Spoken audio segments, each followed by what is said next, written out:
I'm not ashamed to own my Lord, nor to defend his cause. Maintain the honors of his word, the glory of his cross.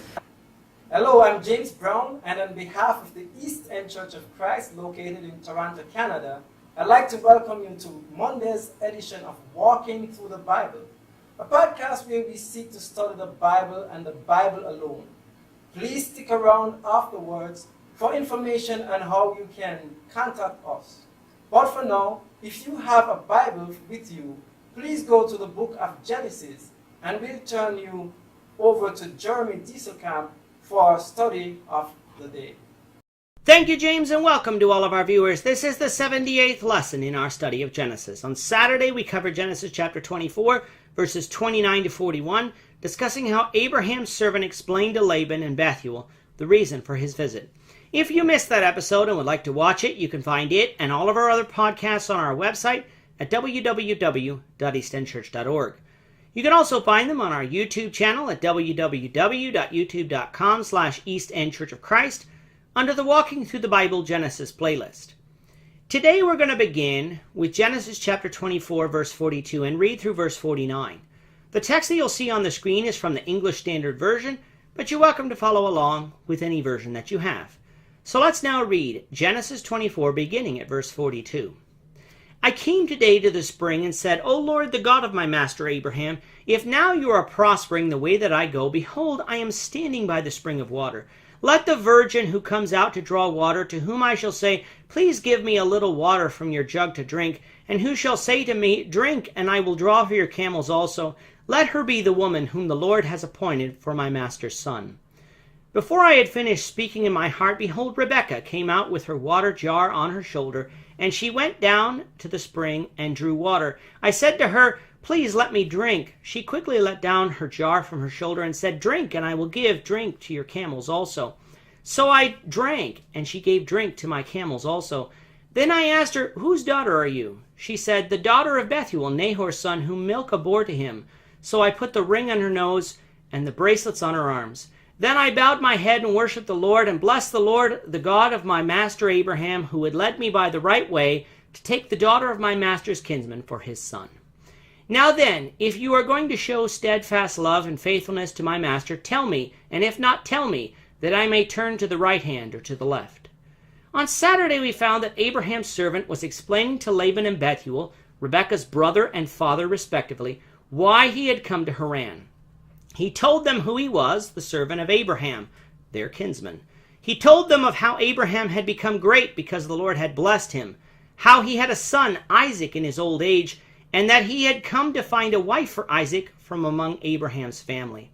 He is going to continue his explanation in this episode, but before getting to that, I have a correction to make from Saturday's episode, which is that I said that at the end that we get Laban and Bethuel's response in this episode.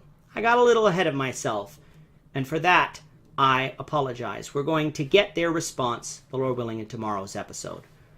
So in today's reading, Abraham's servant continues by stating that when he arrived in Haran, he came to a spring of water in order that he and his camels may drink.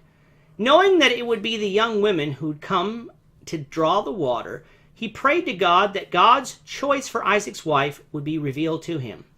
The way he requested this to be done would be that he would ask the young woman for water, and if she gave him to drink and also drew water for his camels to give them water, then he would know that that was the sign that this was the woman God had selected to be Isaac's wife.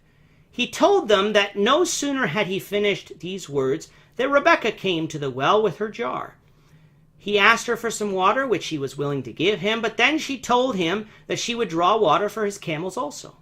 God had done exactly what the servant had asked.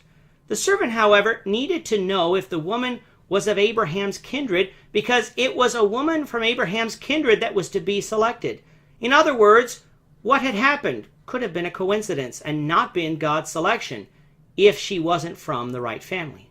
Rebekah said that she was the daughter of Bethuel, Nahor's son, a name that would be known to this servant. Knowing full well that God had revealed his choice to him, he gave Rebekah the gold ring and the bracelets to wear. From Friday's reading, it appeared that the servant gave Rebekah this jewelry before asking her whose family she was from. However, based on the recounting of this story, it is obvious that that conclusion was mistaken.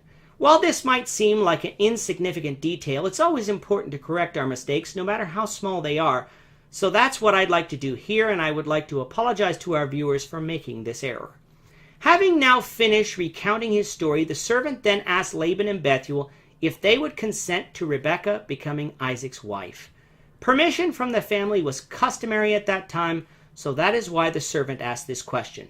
We will find out their answer, the Lord willing, in the next episode. With that, our time is up for today. Please join us, the Lord willing, tomorrow when we will continue our study of Genesis, beginning with Genesis 24, verse 50.